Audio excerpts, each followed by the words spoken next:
సేవలు చేసుకుంటూ వెళితే అప్పుడు అక్కడ నిర్మూలన, పేదరికం నిర్మూలన జరుగుతుంది. కానీ ఎవరికి వాళ్ళే దొరికినంత దోచుకొని కూర్చుంటే పేదలకి నిర్మూలన ఎక్కడ జరుగుతుంది?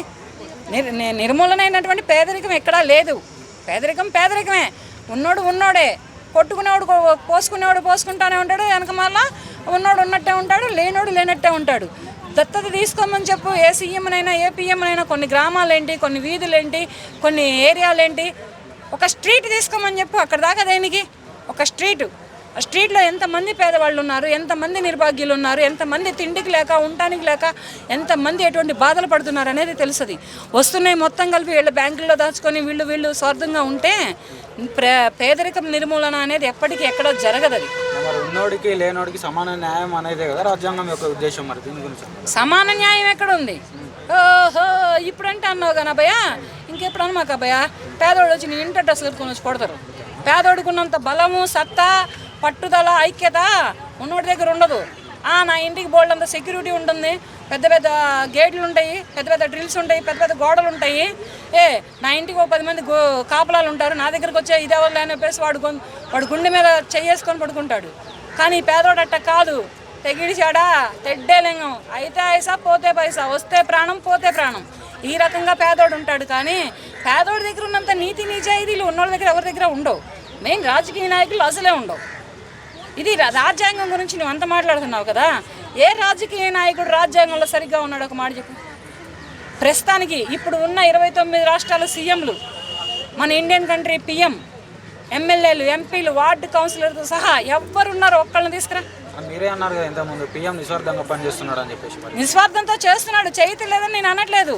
కానీ అతని నిస్వార్థము దేశాన్ని ఒక దారిలో చూపిస్తుంది, ఒక దారిలో నడిపిస్తుంది. అతను ఏ భార్య పిల్లలకి దాచుకోవట్లేదు, అతను ఎవరి కోసం పాటుపడట్లేదు, ప్రజల కోసమే పాటుపడుతున్నాడు, ప్రజల కోసమే అతను చేస్తున్నాడు.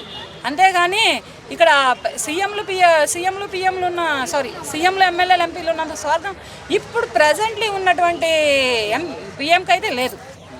పిఎం అయితే నిస్వార్థపరుడే చేస్తున్నాడు. కానీ అతని దగ్గర కూడా ఎంతో కొంత స్వార్థం ఉంటుంది. ఇప్పుడు 90% నిస్వార్థంతో పనిచేసినా 10% అయినా స్వార్థం ఉంటుంది. ఎందుకంటే తనది ప్రాణమే కదా, తనకి ఉంటుంది కదా కొంత అంతో ఎంతో, అక్కడైనా స్వార్థం ఉంటుంది, ఉండదని నేను అనను.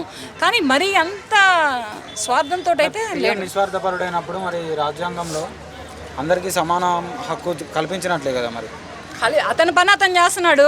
అతని కింద ఉంటున్న సీఎంలు ఎక్కడ చేస్తున్నారు, వాళ్ళ కింద ఉంటున్న ఎమ్మెల్యేలు, ఎంపీలు, వార్డు కౌన్సిలర్లు ఎక్కడ చేస్తున్నారు? అతని దగ్గర వస్తుంది. ఈ ప్రజలకు వచ్చేవాడికి చిన్న ఒక గోళీ వస్తుంది అంతే చేతికి.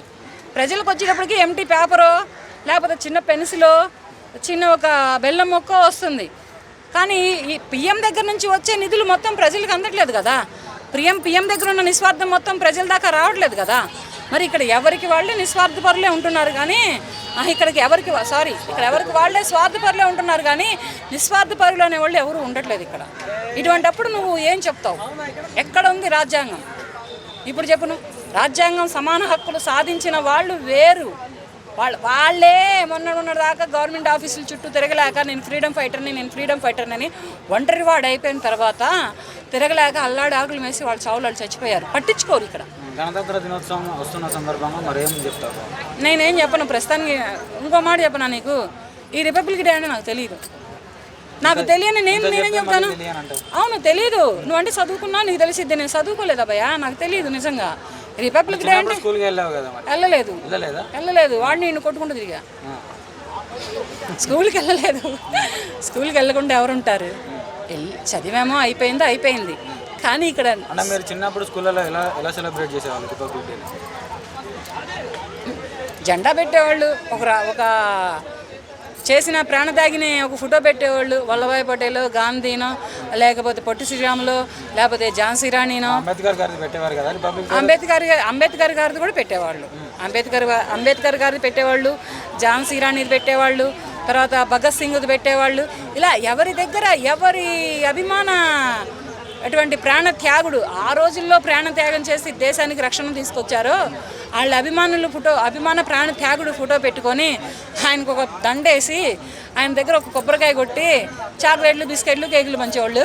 పదండి అని తొలేసేవాళ్ళు, వీళ్ళు ఇంటికి వెళ్ళిపోయారు. మిఠాయిల కోసమే పోయేవారా మరి రిపబ్లిక్ డే గురించి ఏదైనా తెలుసుకుందామని పోయేవారా? అప్పుడు తెలిసేది కాదు కదా, మిఠాయిల కోసమే వెళ్ళేవాళ్ళం. మిఠాయిలు చాక్లెట్లు వస్తే అమ్మ చేతిలో తన్నులు తప్పితే అని వెళ్ళేవాళ్ళం, కానీ టీచర్ చేతిలో కూడా తన్నులు తినేవాళ్ళం. ఇక్కడ వస్తే అమ్మ, అక్కడ చేస్తే టీచర్. ఎందుకంటే చేసే అల్లరిని బట్టి టీచర్ కంట్రోల్ పెడుతుంది, ఇంట్లో అమ్మ గారాబాన్ని బట్టి కంట్రోల్ పెట్టదు. గారాబం చేసిద్ది, దెబ్బ కొట్టిద్ది. అందుకనే స్కూల్కి వెళ్ళేవాళ్ళం. స్కూల్లో తెలిసేవన్నీ ఇంతవరకే తెలుసు. అప్పుడు ఈ రిపబ్లిక్ డే అంటే ఏంటి, ఈ 15 ఆగస్ట్ అంటే ఏంటి, ఇవన్నీ తెలిసేవి కావు. ఇప్పుడు తిరుగుతూ ఉంటాంటే ఇప్పుడు పెద్దయినాక ఎలా అయినా తెలుస్తుంది. అది దేశ జెండాను ఎవరు ఆవిష్కరించారండి? చెప్పండి. పింగాళి వెంకయ్య. చెప్తారా? రిపోర్టర్ చెప్తారా? తెలీదు. ఒక